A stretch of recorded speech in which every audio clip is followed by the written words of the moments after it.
¡Abre la sesión! Excelencia, aquí tiene el informe de la tesorería. Espero que esté claro. ¿Claro? Hasta un crío de 4 años podría comprenderlo. Búsqueme un crío de 4 años. A mí me parece chino. Yo te lo explico. Así funciona esto.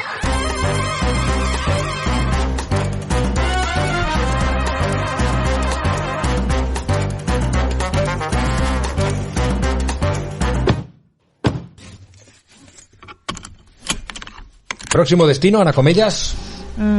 Pues tenemos tantos y tan emocionantes que no puedo elegir ahora, Juanra. Te lo digo después del verano. Cuando empecemos la segunda temporada y así funciona esto. Pues nos va a salir carito estar conduciendo hasta entonces. ¿Sabes a cómo está la gasolina? Algo nos contó Antonio Turiel ya en nuestro episodio número 4, Juanra. Y llegamos a la nueva crisis del petróleo, que es la actual, que es la situación en la que de repente, y sin saber muy bien por qué, empieza a escasear todo. Y esto tiene mucho que ver con que el petróleo bueno ya dejó de producir, empezó a no subir y de hecho a bajar el año 2005 y resulta que ahora nos falta diésel. Hemos conseguido tirar todo lo que hemos podido, lo máximo lo hemos estirado, hemos reducido la producción de otros fuel oils, déjate ya de tener fuel oil para las calderas en los sitios que todavía se quemaba.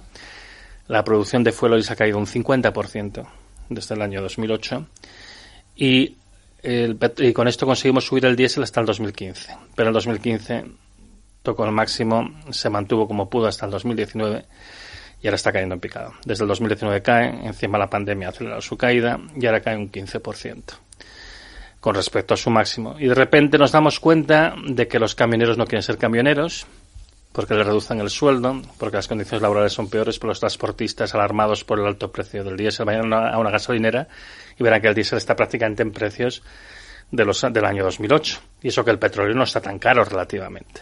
Pero es que falta petróleo del bueno para hacer diésel. Y eso afecta también al transporte marítimo, porque el transporte marítimo no utiliza exactamente diésel, pero ahora necesitan utilizar un combustible con menos emisiones de azufre y compiten en la misma franja. Y los portes marítimos se multiplican por 10. Y entonces todo empieza a ralentizarse, todo empieza a parar. Y ahora que los precios bajan un poco, dicen, ya está, la crisis se resuelve, pero lo que está pasando es que las empresas se están muriendo. Entonces caen los precios porque cae la demanda, pero no cae la demanda, o sea, no es que tengamos más producción, no tenemos más disponibilidad. Lo que tenemos es menos personas en este juego de sillas, que cada vez van quedando menos sillas para todos los actores que tenemos por delante. Y la perspectiva de futuro es compleja, es muy complicada, porque las empresas del sector reducen su inversión, porque ya hace unos años que comprendieron que ya no queda petróleo barato. Pero no vamos a estar conduciendo todo el rato hasta nuestro próximo destino. Vamos a hacer una parada técnica en un lugar y un tiempo llamado vacaciones. Fíjate que en los podcasts no se suele hacer referencia al momento temporal, porque no se sabe cuándo lo va a escuchar el oyente, pero hoy es 21 de julio, cuando estamos grabando esto. Y llevamos 26 paradas en el viaje que iniciamos el 21 de enero. Y lo joven, inexperta, creo yo entonces. ¿Por dónde empezamos? Por ejemplo, ¿por de dónde viene nuestra energía? ¿Cuál es el origen de la luz y cómo nos llega? Sí. Mira, vamos a empezar un poco con el mercado eléctrico español, ¿vale? Que yo creo que, es un poco el mismo en todos los países. Por una parte tenemos las empresas generadoras de energía, ¿vale? Conocemos dos tipos de generación. Una que está basada en los combustibles fósiles, carbón, incluso la nuclear, ¿vale? Son cosas que tú una vez consumes, quemas, no puedes volver a utilizar. El gas y unas que llaman de ciclo combinado, que aprovechan un poco mejor esos combustibles fósiles y generan más energía que la que genera una central convencional. Y luego tenemos las renovables, que son las que nos vienen de recursos naturales, del sol, del viento, el agua con la hidráulica, etcétera. Hay empresas que se dedican a producir esa electricidad, a generar esa electricidad. Producen esa electricidad y eso hay que distribuirlo en nuestro caso, pues a toda la península, ¿no? A todo el país. ¿Cómo se hace eso? Pues con carreteras, igual que si fuesen coches. 6 meses de experiencia, de aventura sonora, de crecimiento, de pasajeros excepcionales. Y lo que nos queda por recorrer, querida, formamos un buen equipo, Maricomi. Vamos a poner algo de música. Venga.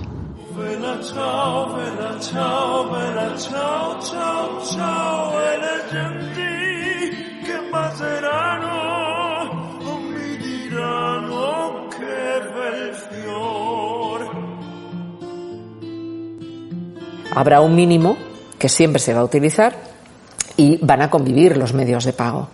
Y luego, sobre todo, hay un componente que para mí es muy importante y lo defiendo. porque soy empresa pública. Si tú analizas quién usa el efectivo y quién usa el medio de pago digital, hay una diferencia notable. Geográfica, poblacional por edad, origen nacional, recursos económicos. Entonces, yo no puedo dejar tirada a un sector de la población que es más vulnerable, que son personas mayores, que son personas desbancarizadas. ¿Quiénes son las personas que no utilizan medios de pago de banco? Pues inmigrantes, personas sin hogar, es decir, que sí, en cambio, usan el efectivo. Si a esto le añades, que yo no soy visionaria, pero si a esto le añades la guerra de Ucrania y Finlandia aprobando una orden en el Parlamento reconfigurando completamente cómo se va a usar el efectivo otra vez, que también le ocurre a Suecia, que le ocurre a los países limítrofes. ¿Por qué? Porque tienen a Rusia al lado. Y un hackeo en los sistemas digitales o en las comunicaciones y te dejan sin poder pagar. Justo una moneda te iba a pedir. ¿Paramos a tomar un café? Espera que miro, Juanra. Si no, te dejo mi wallet y lo pagas en Asicoins. Ah, las Asicoins del episodio de monedas y criptomonedas. Esta vez ya... ¿Vas a crear otra? Vamos a crearnos otra. A ver. Las Asicoins.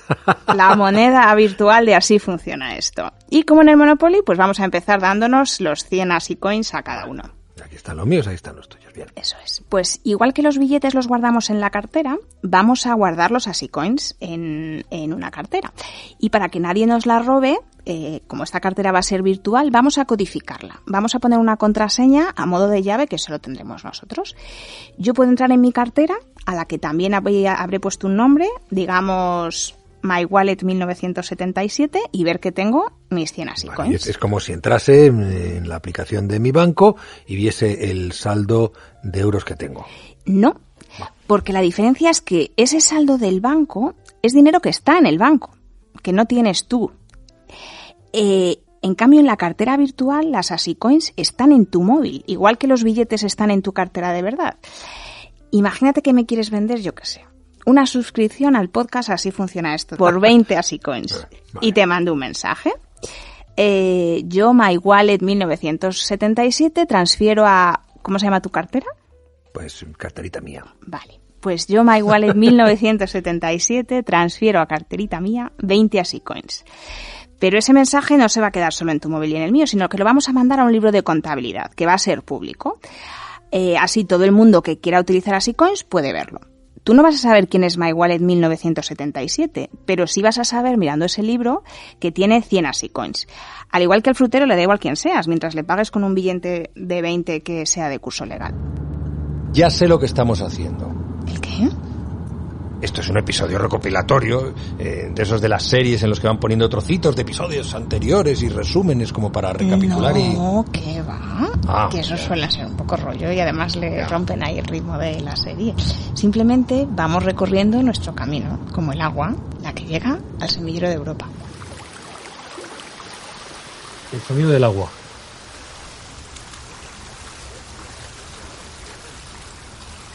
Pues acabamos de abrir ahora mismo una de las tomas del canal del trasvase Tajo Segura. Una de las tomas del canal del trasvase Tajo Segura, el sonido del agua. Este agua que estamos escuchando de fondo, que viene del canal, ¿a dónde va? Pues ahora mismo desde esta toma, ¿vale? Bueno, la acabamos de abrir mediante telecontrol, con una aplicación móvil con la que controlamos todas las tomas del canal. Y este agua pasa directamente a una de las balsas de regulación de la comunidad de regantes, ¿vale? Desde esa balsa de regulación sale, digamos, la red de distribución de la comunidad de regantes. Ahí salen unos 200 kilómetros de red de tubería presurizada por donde distribuimos el agua a cada uno de los agricultores de la zona de aquí de Totana. No sé si me convences, pero mira, podríamos aprovechar este trayecto para hacer balance. ¿Crees que hemos crecido mucho en estos meses? Creo que hemos llegado a tocar el cielo, Juanra, al menos yo. ¿Sabes lo que más ilusión me hace, además de nuestro propio recorrido sonoro, que anda que no hemos mejorado? Pues cuando me escriben oyentes que dejan de ser anónimos, mensajes en Twitter, en LinkedIn, comentarios en los episodios en las plataformas. Me emociona ver que realmente estamos consiguiendo nuestro objetivo de que la economía se entienda y sin dejar de ser nosotros mismos. Ya sabes que la clave está en crecer, pero no demasiado. Nos lo contó Agustín, si te acuerdas, en el episodio de las pymes y sus retos. Perfectamente, ¿cómo olvidarlo? la agilidad. Es decir, las grandes compañías tienen una cantidad de burocracia y de resortes que les impiden ser ágiles en cuanto a girar el timón, ahora que estamos hablando del mar, cambiar de rumbo. Existen en general, cuando una empresa es muy grande y tiene mucho capital o ha tenido mucho acceso a capital, a deuda, en general tiene importantes activos e importantes pasivos. Hablaba antes, Ana, de los balances. Cuando tienes muchos activos y muchos pasivos, también es muy difícil hacer cambios. Entonces, desde luego, las pequeñas empresas tienen y tenemos, porque todavía en mi grupo mantenemos algunas empresas en estructura pequeñas a propósito, la capacidad de ser ágiles a la hora de desarrollar nuevas ideas, la capacidad de ser ágiles a la hora de decidir que una línea de negocio ya no está funcionando tan bien y hay que saltar a la siguiente. Y esto, y unido al espíritu emprendedor, encaja mucho más que lo que una persona que intente intraemprender en una gran compañía puede hacer. Por ejemplo, yo he estado en otras 4 compañías previamente a esta, bastante grandes, y cuando tú tienes una iniciativa de intentar emprender dentro de esas compañías y hacer cambios que suponen pisar callos, por ejemplo, pues suele complicarse. He estado en retail, en automoción y en banca y en consultoría. Y es difícil hacer cambios dentro. Sin embargo, fuera es infinitamente más sencillo. Hasta el punto, y os explico de manera muy práctica la diferencia de agilidad. Nosotros hoy hacemos proyectos innovadores o hacemos proyectos de cambio para grandes empresas de las que algunos de nosotros salimos. O sea, ha sido más fácil convencerles de hacer algo diferente desde fuera que desde dentro. O sea, que mucho mejor ser cabeza de ratón que cola de león. Con sus inconvenientes, que luego podemos comentar, pero esa ventaja de la agilidad y de la capacidad de decisión puede cambiar el rumbo de un negocio, puede cambiar el rumbo de una empresa. Sí, te lo vengo diciendo desde aquella primera entrevista que me hiciste. Tú tienes talento, mucho talento, y yo sé hacer muy pocas cosas en esta vida, pero si algo sé es... reconocer el talento. ¿Sabes quién nos enseñó no solo a reconocerlo, sino también a gestionarlo? Juan, creo. Bueno, es importante revisar o ampliar lo que conocemos o entendemos como talento. Normalmente se ha conocido el talento más como conocimiento, ¿no? Asociado a un área, pues como puede ser financiero, como puede ser comunicación, como puede ser, pues, talento, recursos humanos, pero va más allá. Yo creo que es de común entendimiento por parte de todos que lo que normalmente llamamos talento, decimos esta persona tiene talento, es porque tiene la capacidad de hacer algo, no porque tenga un conocimiento académico. Con lo cual necesitamos juntar ambas. Dicen, por ejemplo, que Mozart a los 4 años ya era capaz de tocar instrumentos o era capaz de hacer composiciones musicales. Bueno, no tenía, claro, a los 4 años no tenía un conocimiento académico, no había ido todavía a la escuela, pero tenía una capacidad innata, con lo cual lo que necesitamos es juntar ambos. Para los comunes, los mortales, como puedo ser, por ejemplo, yo, pues bueno, yo no soy Mozart, con lo cual normalmente acudimos a una institución académica para formarnos, adquirir conocimiento y luego adquirir la capacidad de ponerlo en práctica, ¿no? Lo que es la experiencia. Entonces, conjugamos conocimiento con experiencia. Pero como es el caso de Mozart, además, hay habilidad, ¿no? A las personas se nos dan mejor cosas diferentes. Y eso ya empezamos, por ejemplo, a hablar también de la diversidad, que las personas somos diferentes, somos diversas, porque a unos se nos da mejor unas cosas y a otros otras, aunque tengamos la misma experiencia, los mismos conocimientos de base. Y el último punto, que además es crítico hoy en día en la gestión del talento, es la mentalidad. Podemos tener el conocimiento, podemos tener la experiencia y podemos tener las habilidades, pero si no tenemos la mentalidad, lo que habitualmente se llama actitud, nos va a ensombrecer tanto para ponerlo en práctica como para poder adquirir más conocimientos, ¿no? Y aprovecharlos. Y hablando de talento, de todo lo que valemos, del coste de la gasolina, ¿no deberíamos ponernos un sueldo? Pues hombre, ahora que lo dices me parece una ideaza, pero teniendo en cuenta que la oferta y la demanda de trabajo son la misma, y no la misma de pleno empleo, sino la misma de las mismas personas, o sea, tú y yo, no sé si nos renta mucho. Vamos a ver cómo está el mercado de trabajo. Venga. Igual que una empresa no puede vender su producto perdiendo dinero, porque eso no es sostenible en el tiempo, un trabajador no puede aceptar un trabajo en el que cobre menos de lo que necesita para vivir. Tampoco el salario por el que esté dispuesto a trabajar será el mismo si tengo otros ingresos que si solo tengo los de mi trabajo. Yo qué sé, igual pues mi mujer es rica o me ha tocado la lotería y ya esos gastos que tengo pues no influyen en mi decisión. Porque la oferta de trabajo, aunque sea oferta, tiene también mucho que ver con las preferencias de cada uno. Y ya veremos que no solo el salario es lo que va a determinar el nivel de empleo. A diferencia de las naranjas, claro, porque al productor le da lo mismo que las compres para comerlas a ajos o hacerle zumo con ellas. Uh-huh. Y yo como trabajador no quiero que me expriman. Sigo yo también con las naranjas una vez me contraten. Vamos a la demanda. A ver qué hacen las empresas con los trabajadores y el salario. Pues las empresas hemos visto que son ahora la demanda. Uh-huh. Y al igual que la de naranjas dependía de mis preferencias y mi renta, la de trabajadores va a depender de la valoración que haga cada empresa de ese trabajo y del presupuesto que tenga. Cuanto mayor sea el salario que se paga en ese mercado, menos empresas estarán dispuestas o tendrán capacidad para pagarlo.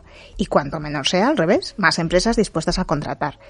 Recuerda que a su vez el trabajo que contrata forma parte de los costes de producción de la empresa, ¿vale? Yo para producir pues las naranjas necesito tener una serie de personas trabajando, ¿vale? Y eso va a influir en el precio en el que la naranja sea vendida en el mercado. La empresa tiene que rentabilizar ese trabajo, tiene que convertirlo junto al resto de los recursos en un bien o servicio, porque es por el que se va a pagar ese precio en el mercado. Ojo, que cada vez que hablamos de un mercado de trabajo, estamos hablando de un trabajo concreto, no de trabajo general. Igual que si quiero naranjas no me valen las peras o las manzanas, si quiero un abogado no me vale un mecánico. Cada uno tiene una formación específica y aunque puedo invertir y formarme en otra cosa, igual que el agricultor decíamos que podía cambiar de cultivo, pues lleva tiempo y tiene un coste. Claro, es que siendo dos, Juanra, es lo que tiene. No, pero acuérdate que si quieres podemos emprender en compañía. Permíteme que os pregunte si se puede emprender en soledad, porque siempre pensamos como en el autónomo, el tal, y qué os aporta un entorno como el que habéis elegido, en el que habéis elegido estar, ¿no? ¿Qué os ha traído hasta aquí? Pues yo creo que estas comunidades como las que existen en PagHub, que lo hemos hecho, pues lo hemos comentado ahora, cuando no tienes a tu alrededor gente que está en tu misma situación, pues es complicado, ¿no? Hablar con tus amigos que están asalariados o con tu padre si es funcionario, etcétera, ¿no? Entonces, esta red, todo el mundo está en una posición similar. Cada uno tiene su negocio, pero todo el mundo ha empezado su proyecto en algún momento vital, ¿no? Y cuando estás solo, cuando empiezas solo, como fue mi caso en 2020, pues efectivamente, el poder tomarte un café, el compartir experiencias, el crear una red de networking, de colaboradores, incluso de clientes en el futuro. Y yo creo que es un espejo donde ves que no eres el raro, ¿no? Sino que hay gente como tú. Entonces esta comunidad de Impact Hub, yo creo que todo el perfil y el denominador común es que todos tenemos eso, un proyecto en común que hemos emprendido y te ayuda un poco pues compartir penas en momentos, compartir alegrías, compartir suspicacias y tener gente que está en tu mismo momento, vamos. A mí me ayudó en eso. Y hablando de compañías, y a pesar de no ser la banca el sector más divertido por culpa de Basilea. Sé lo que me vas a decir. ¿Ah, sí? Claro, yo escribo el guión. Una de las personas que todo. Más te ha gustado entrevistar ha sido Miquel García Prieto. No es por el guión, es que lo sé. Y comprobar que la banca sí puede ser sostenible. El cambio es un cambio esencial en el modelo de banca. La banca convencional viene de un modelo del siglo pasado, del siglo XX, que se movía fundamentalmente en ese binomio de la rentabilidad y el riesgo, buscando maximizar la rentabilidad financiera.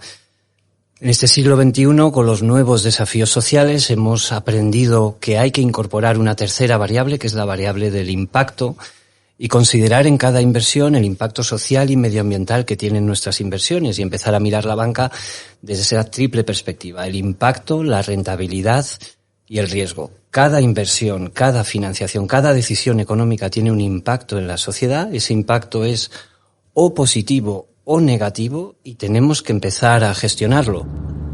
Juanra, tenemos un peaje un poco más adelante. ¿Prepara la tarjeta? Sí, porfa, coge mi cartera que está justamente ahí en la guantera.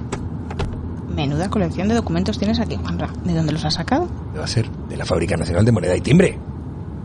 Si te pones a pensar, más allá de luego los elementos que usas en tu vida, no solo en tu casa, sino en otros ámbitos, ¿no? Como el que dices de notarios, cuando vas a firmar una escritura, son documentos hechos por la fábrica que requieren un mínimo de garantía. Papeles, claro. Pero en tu bolsillo, en tu cartera, igual llevas 8 o 10 productos de la fábrica. pasaporte, como dices, el tabaco, el pasaporte, el DNI, el permiso de conducir, unas monedas.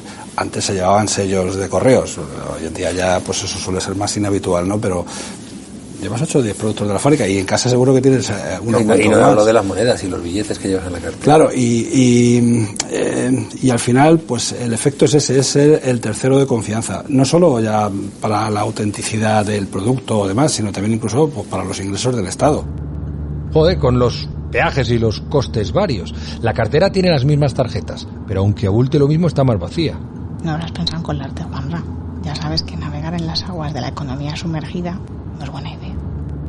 Bueno, ya nos has contado que la economía sumergida es la que tiene lugar sin pasar por la agencia tributaria, o sea, por Hacienda. Bien, ¿el dinero negro es el que se mueve en esa economía? No exactamente, Juanra. Digamos que hay dinero negro y dinero negrísimo. Hablamos de economía sumergida cuando uno hace una operación legal como cambiar el suelo de un baño, pero paga en efectivo, sin factura y sin IVA. El dinero es de curso legal, por supuesto, y probablemente blanco, cuando estaba en manos del dueño de la vivienda, que pongamos que lo ha recibido en su nómina. Cambia de color cuando lo recibe el albañil, que no podrá declararlo como ingreso de su negocio o, dependiendo del importe, ingresarlo en su cuenta corriente. La actividad es legal, pero el pago es ilegal, porque no se declara Hacienda y ahí está el delito, no en hacer obra en casa, lógicamente. Estoy pensando en otro mercado no tan oscuro, pero en el que tampoco hay facturas, el de segunda mano. A ver, si yo cambio el sofá y vendo el antiguo a un particular, no es economía sumergida, ¿no? Si pagas el impuesto de transmisiones patrimoniales, no. La compraventa de un artículo de segunda mano está exenta de IVA, porque el que ahora lo está vendiendo ya pagó el IVA en su momento cuando lo compró, pero no está exenta de todo impuesto. Pues de mucho mercado de segunda mano vamos a tener que tirar, visto cómo está la cosa. ¿Sabes lo que me sorprende, Juanra? Que teníamos mucha prisa por hablar de algunos temas, porque parecía que iban a dejar de estar de actualidad en poco tiempo. Y mira. Y por otra parte, efectivamente, a una crisis de materias primas, de algunas de la que somos conscientes y de otras de las que quizá no tanto. Bueno, ahora hablamos del retraso de los transportes, de la crisis de las materias primas, pero de entrada esto tendría que ver, en principio, con el parón durante la COVID, ¿no? Como una de las posibilidades, una de las razones. Y yo creo que quizás es la que menos entendemos, porque nos da la sensación que toda la economía se paró durante la pandemia y que ahora debería como estar lista para volver a empezar. Claro. ¿Vale? Pero no está lista, porque precisamente algunos sectores como los de la automoción, que no tenían demanda, porque la gente no se movía, lógicamente, pues habían parado sus cadenas, habían retrasado sus adquisiciones de materias primas. Y ha habido otros sectores, sin embargo, como el de las telecomunicaciones, ordenadores, tablets, bueno, toda la inversión que hemos hecho en telefonía y demás para poder estar comunicados en la pandemia, esos han ido cogiendo materias primas que también estaba necesitando la automoción, como el litio para las baterías, cobre, cadmio, una serie también de componentes que eran necesarios. Entonces, ahora cuando el sector de la automoción, si le estamos tomando como ejemplo, se ha querido volver a poner en marcha, se ha encontrado con que esas materias primas no están tan disponibles como antes. Claro, cuando hablamos de la falta de materias primas y de la falta de componentes, tú has utilizado y estamos utilizando el sector del automóvil, y es en lo que se piensa, faltan los chips para los coches, pero es que faltan materiales para un montón de sectores de servicio, de la industria, de esos de los que cotidianamente nos servimos nosotros como ciudadanos. O cuando hablamos de inflación, cuando preparábamos el episodio, yo recuerdo que acabamos de pasar de una tasa anual del 6,1 al 7,6 y nos parecía muchísimo. Y ahora cuando estamos grabando esto, el 21 de julio, como he dicho antes, en el 10,2. Yo me estaré pasando al lado de la comunicación, pero tú te estás pasando al de la economía. Menuda propiedad del lenguaje. Es que aprendo mucho contigo, Comellas, porque fíjate, ya anticipabas algunas de las cosas que ahora están pasando. ¿Qué puede ocurrir a medio plazo, Ana? Pues mira, hace unos meses los analistas entendían que la subida de precios era transitoria, que los propios factores que la habían desencadenado también eran transitorios. El efecto del IPC al partir de unos precios particularmente bajos por la pandemia, pues se va a ir diluyendo, ¿vale? A partir del primer trimestre de 2022 ya vamos a comparar precios similares, ¿vale? Y eso sí que es plenamente coyuntural, que está asociado al momento puntual en el que estamos. Los cuellos de botella por la crisis de materias primas y el desfase que hemos visto entre oferta y demanda podrían ser también transitorios y ajustarse en unos meses. El problema es que si no lo son, los productores sí que tendrían que trasladar los aumentos del precio de sus bienes intermedios a los bienes de consumo. Si al fabricante de coches le cuestan más caros los famosos semiconductores, como vimos en el caso del panadero, tirará de margen. Y de hecho las industrias han estado haciendo eso, han estado tirando de margen. Pero es que ese margen se va a agotar y al final van a tener que repercutir, que trasladar ese coste al cliente. Subirá el precio de los coches y con él pues la parte proporcional del IPC. Y lo mismo va a ocurrir con el coste de la energía. Actualmente es el precio del gas el que determina el resto de precios energéticos.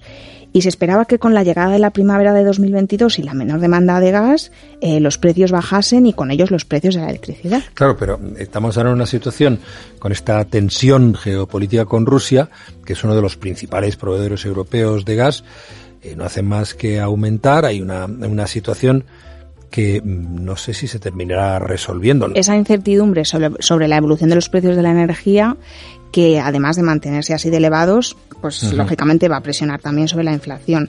Las empresas pierden su margen, las familias su poder adquisitivo, porque aunque los salarios nominales siguen siendo los mismos, tú cobras lo mismo, tu salario real cae. Claro. Entonces yo como trabajador, los trabajadores en ese escenario, lo que hay que reclamar son aumentos salariales, demanda de subidas salariales, ¿no? Lógicamente, para poder seguir comprando mi cesta, le tendré que decir a mi jefe, claro, que ahora necesito 1.065. Pero si sube mi salario, puede encarecer el producto a cuya fabricación yo contribuyo, con lo cual volvemos a la curva de inflación, o como se llame. Eso es, esto se conoce como efectos de segunda vuelta de la inflación.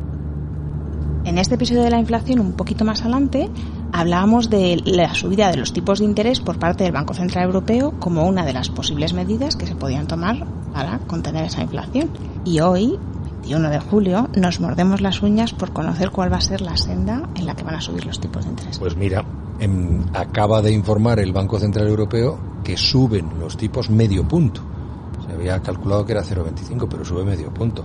¿Me recuerdas cómo afectaba a la economía esta subida de los tipos de interés? Claro, Juanra. Espérate un segundito que busco el episodio de los tipos de interés y le doy al play. Háblame un poco más del Euribor. Sí, vamos a hacer una cosa. Para que se entienda muy bien, vamos a equiparar la producción de dinero a la producción de un bien de consumo. ¿Vale? Nos vamos a ir a Valencia, Juanra. Naranjas. Vale. Bien, perfecto. ¿Vale? Tenemos el agricultor, que es el productor de naranjas, un distribuidor de naranjas que las lleva desde la huerta a la ciudad, un frutero que las vende en su tienda y tú que las compras para comértelas, ¿vale? El agricultor va a tener en cuenta sus costes de cultivo, de regadío, el cuidado y recogida de las naranjas y las va a vender, digamos, a 1 euro el kilo, ¿vale? Lo vamos a hacer todo muy sencillito. El distribuidor las va a comprar a ese precio, a 1 euro el kilo, y se las va a vender al frutero. Pero entre medias le va a sumar los costes de llevarlas, pues no sé, en un camión refrigerado, lo que le cuesta el combustible, contratar un camionero, un transportista.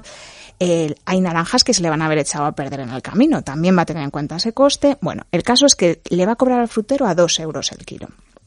Y el frutero, a su vez, a ti, como él va a tener que alquilar su tienda, contratar a un dependiente, tener sus propias instalaciones, etcétera, te lo va a cobrar a 3 euros el kilo, ¿vale? Vamos a ver ahora esto con el dinero. Ya te digo, es un poco cogido tal, pero para que veamos cómo se va incrementando el precio del dinero. Aquí hay un único productor, que es el Banco Central Europeo, ¿vale? En el caso de la zona euro.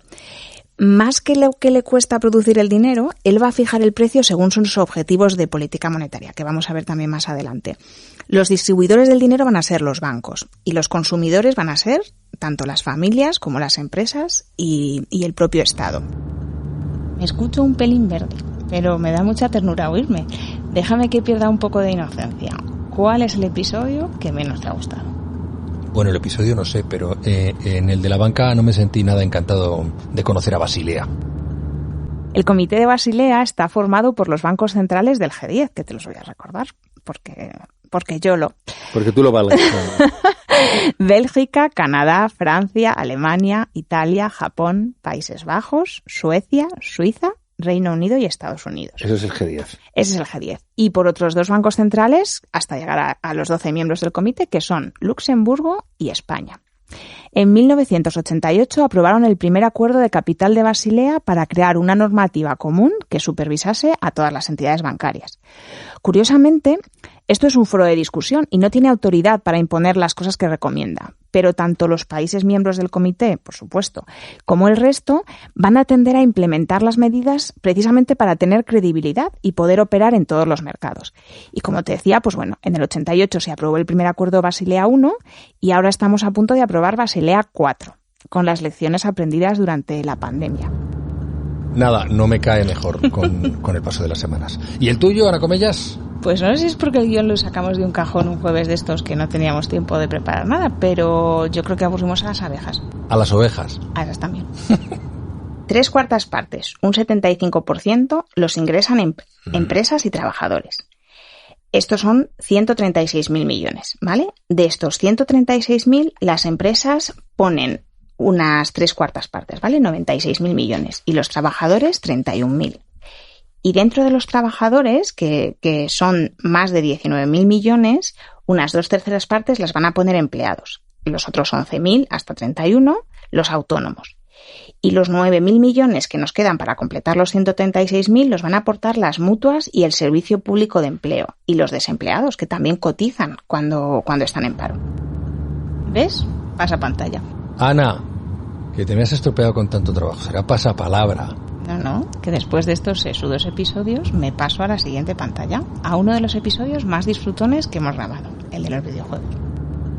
Pues vamos a necesitar en nuestro equipo de desarrollo, además de 2 o 3 programadores, un diseñador sonoro, por supuesto, un artista gráfico, un par de asesores de empresa, un economista, un matemático... Espera.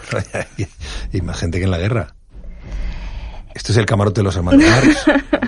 Ese es otro género, Juanra, el de los juegos de guerra. El nuestro va a ser un juego de estrategia en tiempo real, con una mecánica de gestión de recursos. Mira, el sector de los videojuegos es uno de los más corales que existe en cuanto a disciplinas, perfiles profesionales que se necesitan.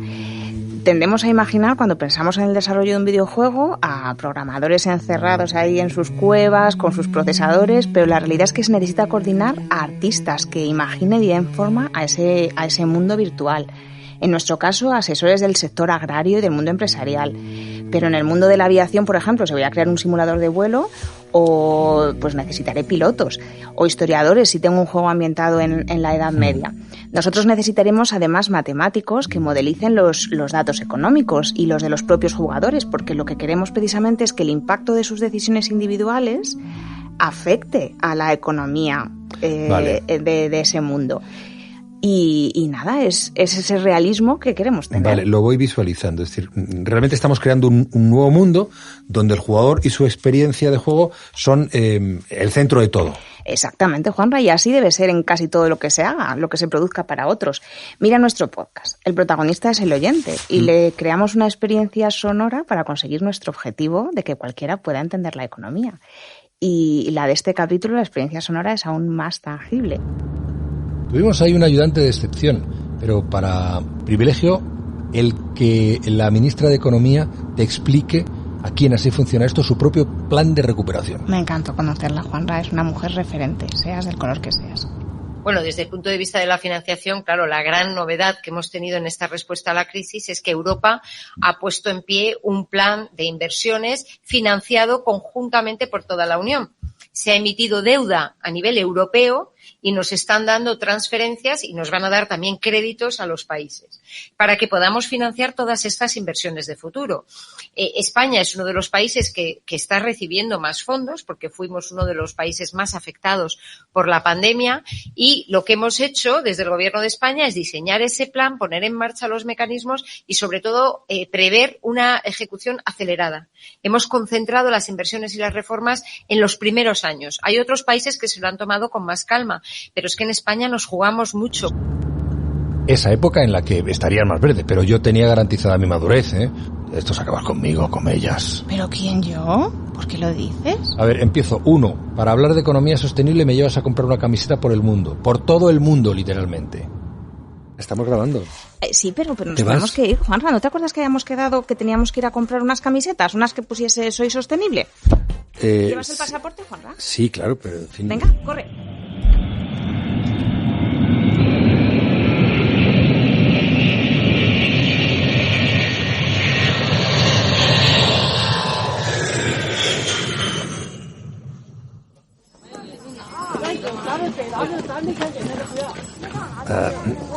Ana, estamos en China. ¿Sí? ¿Me traes a China a comprar unas camisetas? Pues claro, Juanra. China es el principal productor mundial de algodón, pero no solo de la planta, sino también de parte de su procesado, de la fabricación de la tela. Juanra, las vacunas las tienes al día, ¿no? Sí, pero... Venga, corre, corre.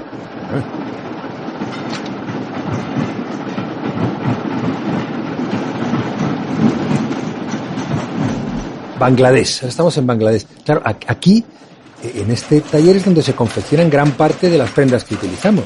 Exactamente, Juanra. En realidad es el segundo productor mundial de etiquetas Made in. El primero es China, con una producción 5 veces superior a la de todo Bangladesh. ¿Y aquí ya termina la compra de la camiseta? No, porque te tengo que llevar a casa. Ahora ya que tenemos las camisetas, nos las tenemos que llevar. Tú en los barcos no te mareas, ¿no, Juanra? No. Ana, mira que yo contigo al fin del mundo, ya lo sabes, pero ¿no hay otra forma de comprar una camiseta? Bueno, si lo piensas bien, hemos tardado lo mismo que en entrar en una tienda, elegir la prenda y pagarla. Pero no siempre somos conscientes de ese viaje que hacen los objetos que nosotros utilizamos hoy en nuestra vida cotidiana. Es que pensaba que no querrías hacerlo a lo Willy Fogg y tardar 80 días, pero volviste estupendo así tan rapidito. Dime la 2. 2, me metes dentro del metaverso. Me has contado cómo era el primer metaverso, pero ¿cómo es el metaverso ahora, que ya existe, no el imaginado? Necesito un terminal y unas gafas para entrar, ¿no? Un poco sí, necesitas, el terminal es tu ordenador y aunque no son imprescindibles, unas gafas de realidad virtual van a hacer que tu experiencia sea más inmersiva en determinados contextos. El metaverso es interactivo, o sea, me puedo conectar con otras personas y puedo mover objetos, por ejemplo. De hecho, aunque sea virtual, es también corpóreo y está limitado por ciertas leyes de la física, como el espacio, ¿vale? Puedo hacer muchas cosas, pero no puedo dejar volar mi imaginación y que eso haga cualquier cosa porque está programado. Y como última característica del metaverso, tenemos también su persistencia. El metaverso sigue existiendo aunque nosotros no estemos conectados. De hecho, aunque no haya ningún usuario conectado. Sigue su evolución, aunque no estés ahí. No es como un videojuego convencional que dejas la partida en un punto, todo se queda, digamos, como congelado y luego cuando vuelves a jugar empiezas desde ese mismo punto, ¿no? Sino que han ido pasando cosas y se ha ido desarrollando ese metaverso. De todas formas, Juanra, ¿tú quieres ver lo que está pasando en el metaverso ahora? ¿En serio? Claro. Claro, pues vamos a hacer nuestra primera entrevista en el metaverso y la vamos a hacer a Soraya Cadalso, que es cofundadora de Utopion, uno de los primeros metaversos españoles que ahora nos va a contar. Bueno, nos vamos, que nos está esperando. Sí, claro, pero a ver, con estas pintas no estoy yo preparado para una entrevista en el metaverso. Así exactamente, Juanra. Aunque esto sea personal, me he tomado la libertad de crearte un avatar. ¡Ay, madre!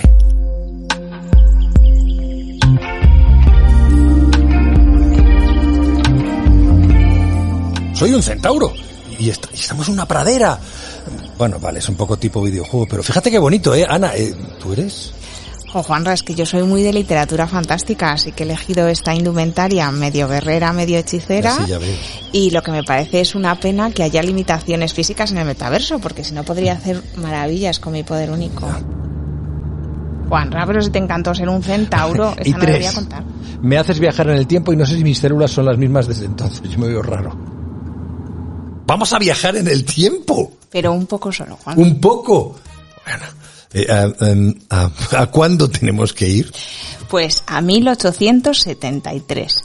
Robert Fleming está buscando inversores para lanzar el que será considerado el primer fondo de inversión. Y quiero que nos cuente él de primera mano en qué consiste este instrumento financiero. Juanra, ¿te has traído la peluca empolvada? Sí, la llevo siempre en la mochila. Tienes que parecer un importante inversor del siglo XIX. Yo voy a ir monísima, pero voy a estar calladita, que las mujeres en esa época están más guapas así. Ya, pero Ana, esto está en el guión. Y la ropa y el idioma, claro, Fleming.